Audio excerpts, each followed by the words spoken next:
Welcome to Gotrix.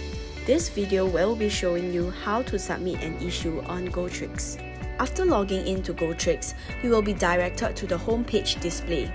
To add an issue, click on the Add New Issue button on the top right-hand corner of the homepage. Fill it up with information regarding your issue. Next, you can select the vessel and equipment related to your issue in the drop-down menu. You can provide more in-depth information regarding your issue at the Issue Description section. Status is set Open by default.